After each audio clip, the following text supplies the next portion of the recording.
हिंद। इस वीडियो में हम लोग देखेंगे पॉइंट एस्टिमेशन का डिफरेंट टाइप्स। इसके पहले हम लोग एस्टिमेशन बताए थे जिसके दो टाइप्स होते हैं, पॉइंट और इंटरवल एस्टिमेशन, और कुछ एप्लीकेशन भी देखे थे। देखना होगा तब पीछे जाके देख सकते हैं मेरे चैनल पे, वहाँ पे।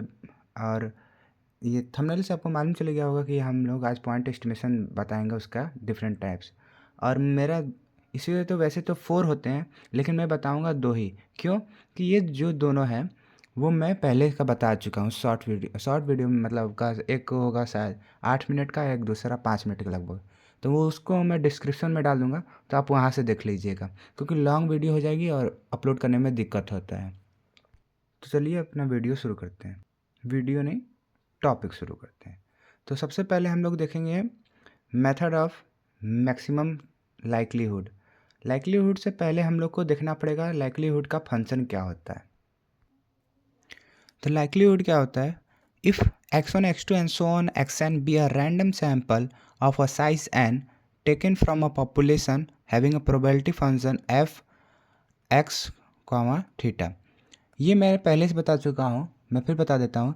ये जो पहली वैल्यू है x, उसका नाम, जो पहली वैल्यू होगी वो मीन होगी, और दूसरी क्या होगी? वेरिएंस। ये पहले के वीडियो में मैं बता चुका हूँ।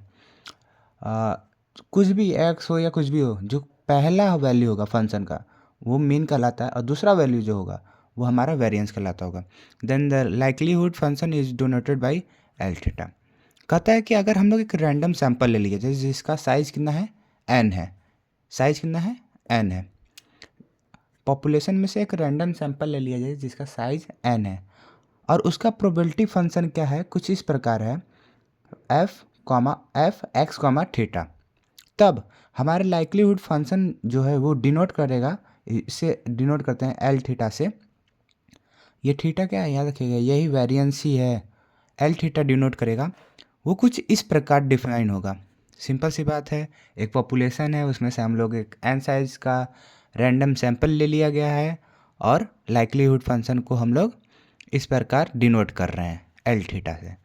तो लाइक्लीहुड फंक्शन क्या होगा वो देखते हैं। एल थीटा जो होगा वो फंक्शन होगा x1 थीटा, एफ फंक्शन होगा x2 theta, and so on xn theta.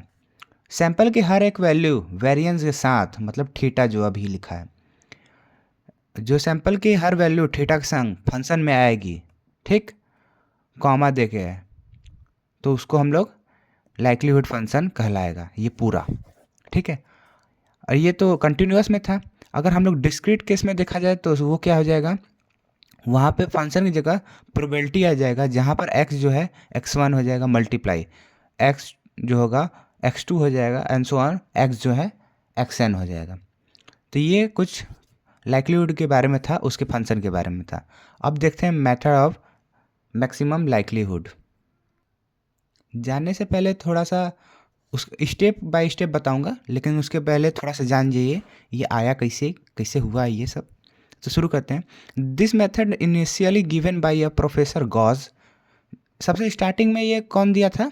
Gauss ने दिया था। लेकिन टेक्निकल मेथड से या एस्टिमेटर के तौर पे आर ए फिशर ने इसको यूज किया और दिखाया था। कब? 1912 में।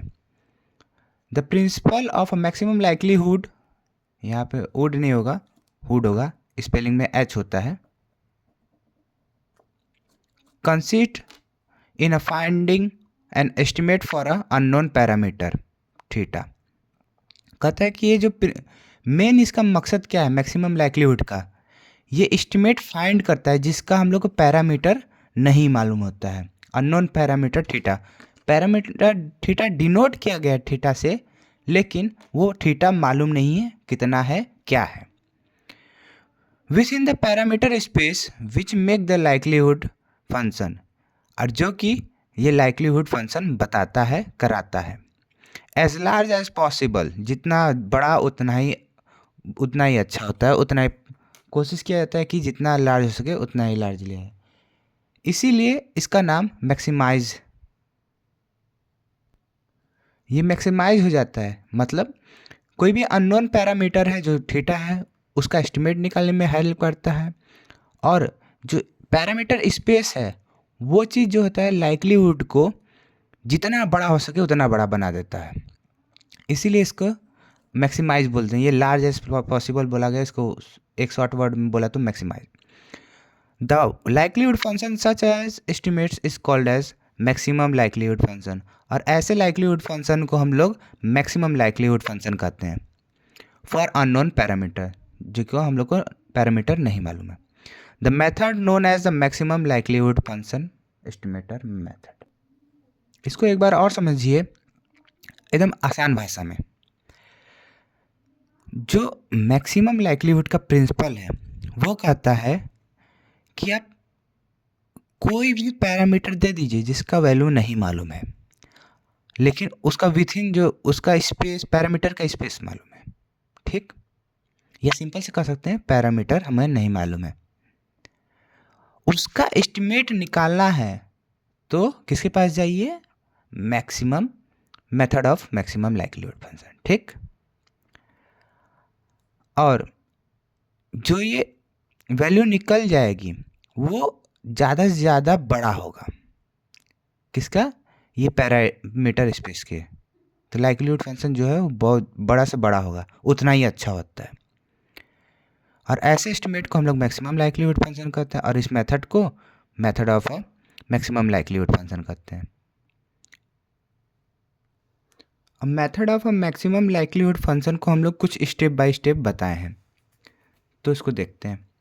This method can be explain in a following step में बताया गया है। तो हम लोग रैंडम साइज एन का, random size x1 x2 and xn so on, जिसका साइज n है, पॉपुलेशन में से लिए हैं, जिसका प्रोबेबिलिटी फंक्शन, इसको प्रोबेबिलिटी फंक्शन बोल दो या प्रोबेबिलिटी मास फंक्शन बोलो, जिसका फंक्शन मीन जो है वो x है और वेरिएंस जो है थीटा है। ये फंक्शन जो है इसका ही नाम है प्रोबेबिलिटी डेंसिटी फंक्शन बोलो इस f को, या प्रोबेबिलिटी मास फंक्शन बोलो इस f को। लेकिन हम लोग जनरली छोटे में मेन तो ये नाम है, लेकिन नॉर्मली हम लोग फंक्शन बोलते हैं, ठीक, क्योंकि एक तरह का फंक्शन ही है। तो पहला स्टेप है, first of all we define likelihood function for a parameter theta. सबसे पहले हम लोग लाइक्लीहुड फंक्शन को हम लोग डिफाइन करेंगे किसके टर्म में? पैरामीटर थीटा के टर्म में। कैसे? हम लोग अभी पीछे बताए थे एल जो है वो क्या है? वो लाइक्लीहुड का फंक्शन है, को डिनोट करता है। तो L equal to function of x1 theta, function of x2 theta and so on xn theta. दूसरा स्टेप है, now we maximise the likelihood function calculate in a first step. जो हमारा पहला वैल्यू आया था, ये हम लोग जो जनरल में डिफाइन किए थे, उसको हम लोग मैक्सिमाइज करते हैं। मैक्सिमाइज कैसे करते हैं? ये हम लोग बीएससी के फर्स्ट सेमेस्टर में ही पढ़े हैं, या हम लोग कह सकते हैं मैथ में भी पढ़े हैं, लो 11-12 में भी आता है, लेकिन बीएससी वाला थोड़ा सा डिफरेंट है। क्या है देखते हैं। लाइक्लीहुड फंक्शन को अगर हम लोग को डिफ्रेंशिएट कर देंगे किसके टर्म में? थीटा के term, partially respect to theta. Differentiate करेंगे पार्शियली डिफ्रेंशिएट करेंगे थीटा के टर्म में, और उसके बाद दूसरा स्टेप में उसको जीरो कर देंगे, ठीक। यही चीज़ हम लोग करते थे 11-12 में। क्या करते थे? उसमें पार्शियली नहीं करते थे, बस डिफ्रेंशिएट कर देते थे, और दूसरे बार में जीरो के वैल्यू। तो क्या करेंगे? एल को, जो पहला वैल्यू निकाले हैं, एल को थीटा के रिस्पेक्ट में डिफ्रेंशिएट करेंगे, आएगा जीरो वैल्यू, वैल्यू जो आएगा जीरो। इस जो ये लाइक्लीहुड फंक्शन है, इस जो एल है, इसको हम लोग लॉग एल भी लिख सकते हैं, तो कोई गलत नहीं है, ठीक है। ये भी होता है, ये भी होता है, बड़े क्लास में ये पढ़ेंगे हम लोग। Log X has its maximum as that point as L. जितना ये एल मैक्सिमम होगा वैसे वैसे लॉग एल भी मैक्सिमम होगा, ठीक। इसका इक्वेशन नाम हम लोग 1 दे देते हैं। This equation 1 is known likelihood equation. इस इक्वेशन का नाम क्या होता है? Likelihood equation. अब थर्ड स्टेप देखते हैं। थर्ड स्टेप क्या है? Now we solve the likelihood equation for a parameter theta which given the maximum likelihood function if the second derivative is negative। कहते हैं, देखो हम लोग 11-12 में पढ़े हैं कि मैक्सिमाइज और मिनिमाइज डेरिवेटिव में ठीक वही काम करना है। एक फंक्शन है जो एल की वैल्यू इतनी दी है, जिसका नाम हम लोग का लाइक्लीहुड फंक्शन है। दूसरा में हम लोग पहला काम कर देते हैं, उसको डिफ्रेंशिएट करते थे और 0 के इक्वल कर देते थे। दूसरा हम लोग को मैक्सिमाइज़ करना होता था तो उसको हम लोग 0 से छोटा दिखाते थे, जो कि 0 से छोटा वैल्यू क्या होता है, निगेटिव। ये सेकंड वाले में बात लिखा गया, ठीक है। किसके रिस्पेक्ट में, थीटा के रिस्पेक्ट में। या हम लोग इसको ऐसे भी कर सकते हैं, ये L जो है उसको हम लोग log L भी लिख सकते हैं। ऊपर बताए हैं कि ये दोनों टर्म हम लोग को यूज कर सकते हैं। और ये वाली जो है, thus the estimate found theta cap is known as maximum likelihood function, MLF maximum likelihood function जिसको कहते हैं, ठीक। ये जो पाया गया, ये जो दिखा दोगे, इसी को कहेंगे कि मैक्सिमम लाइक्लीहुड फंक्शन है। तो हमारा पहला टॉपिक जो कि maximum method of maximum likelihood function है वो कंप्लीट हुआ। अब दूसरा टॉपिक मेथड ऑफ मोमेंट्स करवाएंगे। मैं पहले भी बता दूंगा हूँ, method of least square, method of minimum. ये मिनिमम काई स्क्वायर होता है, इसको काई स्क्वायर पढ़ते हैं। ये दोनों वीडियो मैं पढ़ा चुका हूँ, बता चुका हूँ, तो मैं डिस्क्रिप्शन में लिंक दे दूँगा, ठीक है। तो अभी हम लोग शुरू करते हैं मेथड ऑफ मोमेंट।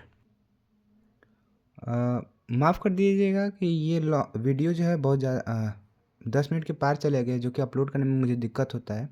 तो मैं ये जो ये मेथड ऑफ मूवमेंट है वो दूसरे वीडियो में बता दूंगा। हाँ, लेकिन कोई भी वीडियो खोलेंगे तो उसमें ये चारों का डिस्क्रिप्शन में लिंक रहेगा, आप देख सकते हैं। तो मिलते हैं अगले वीडियो में। जय हिंद।